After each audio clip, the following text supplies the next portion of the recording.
Hey, African people, stop praying too much. Start working.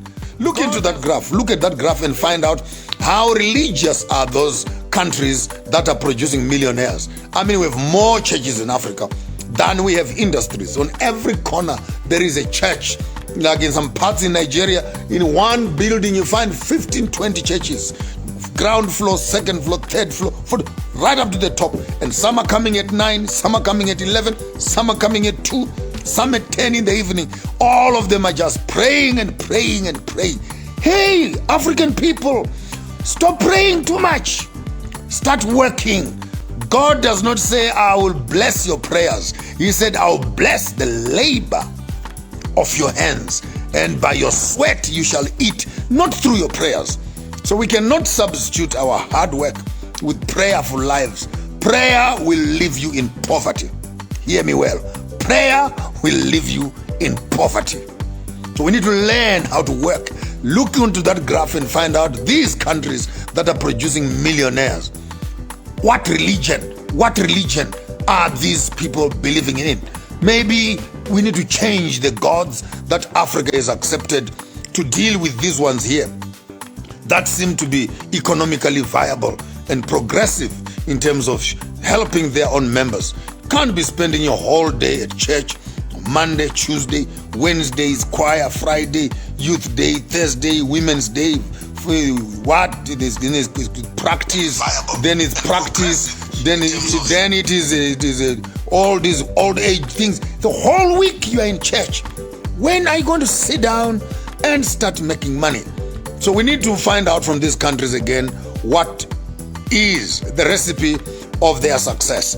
And having discussed that in terms of their labor, we also need to find out what kind of tax facilities that they have in terms of the tax havens. How are they treating their investments?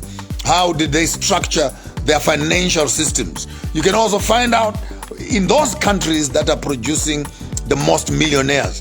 Find out for me, of all these countries, how many of them have foreign investors in their country. Find out how many of these countries on the top 15, top 20 that have millionaires, how many of them are working with foreign investments? How many of them are working with donor money? You may be shocked that they don't work with donor money. They don't work with foreign investments. And while you're asking that question, ask again these countries that have more millionaires. Who owns their banks? Who owns their banks? Who owns their insurance companies? These countries, who owns their insurance company? And while you're trying to answer that question, answer this one also. Who owns their land? Who owns their land? Because land is a means of accessing finances. So you walk up to the top 20 country companies and find out who owns their banks, who owns their insurance, and who owns their land, who owns their industry. And you, just when you thought you had had it all, find out what kind of raw materials have they built their industries on. Are these locally produced? Find out again, are these locally produced goods? Are these locally produced raw materials? Where are they getting their raw materials from? And at what cost are those raw materials? And when you have answered that, find out again, are these countries democratic? That have the top 20 that are making the most millionaires. Are these countries democratic? When last did you hear of elections in Sweden? When last did you hear of elections in Switzerland? When last did you hear of elections in Hong Kong? When last did you hear of elections in Singapore? When last did you hear of elections in Denmark? All we as Africans are busy getting confused about these elections, 5 years. Find out from these countries, are they democratic? And after answering the democracy question, find out if they conduct elections. And when last did they have elections, including Britain? When last did you hear of elections in Britain? And having answered that, you also want to find out not only about elections, but ask these countries again, how many political parties do they have? These countries that have the most millionaires, how many political parties do they have? How many political parties do they have? You will find that in Zimbabwe alone, while we're heading for elections here, 150 political parties, with every one of them wanting to be a president. We want to find out what politics, what kind of politics are these countries playing with, so that maybe we can learn a lesson or two also of how to adjust our political system to produce these millionaires that we are hearing and we are reading about here. Are these countries democratic? Do they run elections? How many political parties do they have? And not only that, you also want to find out what culture do these people adhere to that are making the most millionaires? What kind of culture are they built upon? Are they supporting? What kind of ethics and moral ethics? What are their functions? What's their science? What is the science of their success in terms of their spirituality? And you also want to find out how they've been able to manipulate their economies to create these millionaires. And what must our students in Africa learn after studying what other countries are doing to create millionaires? So yes, there you have it. You have Switzerland on top of the list.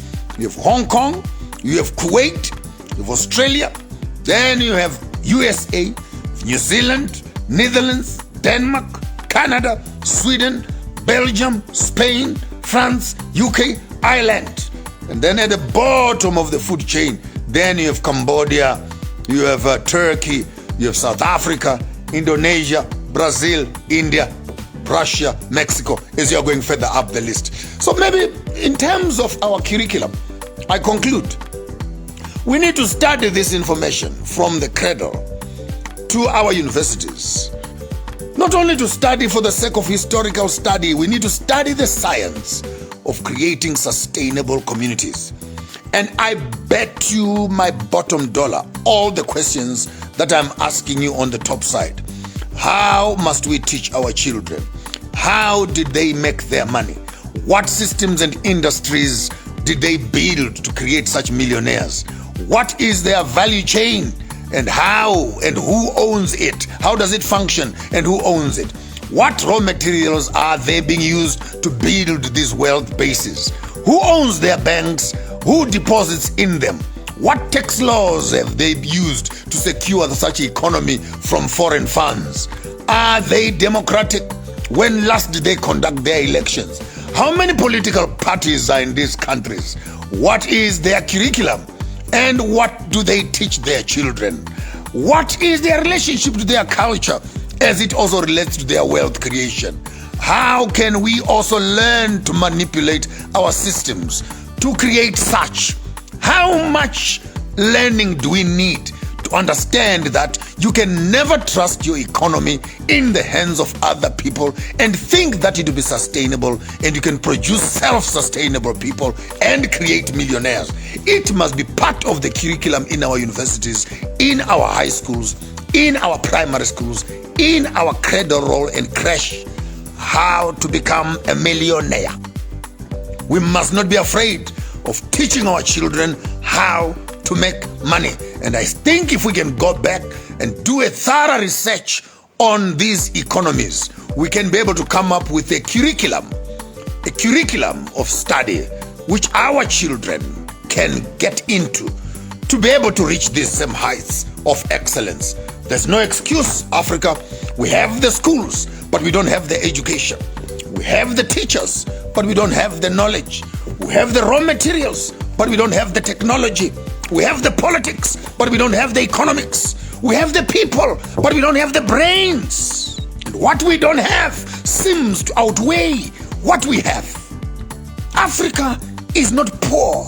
It's the people who are poor. Continent is rich, but the people on the continent are poor. And they are poor not because of what is underneath their ground. They're poor because of what is between their ears and what is between the ears of their own leaders. Therefore, we go to study such information so that we can come to ourselves, call the Department of Education and say, transform this bush Bantu education, translate it into this which can develop children for the future. We need to go back to our economic books and burn the MP3 squared, what, stupid little formulas of the Western world and come around and say, how do we write our own economic books that speaks to our resources and transform our society?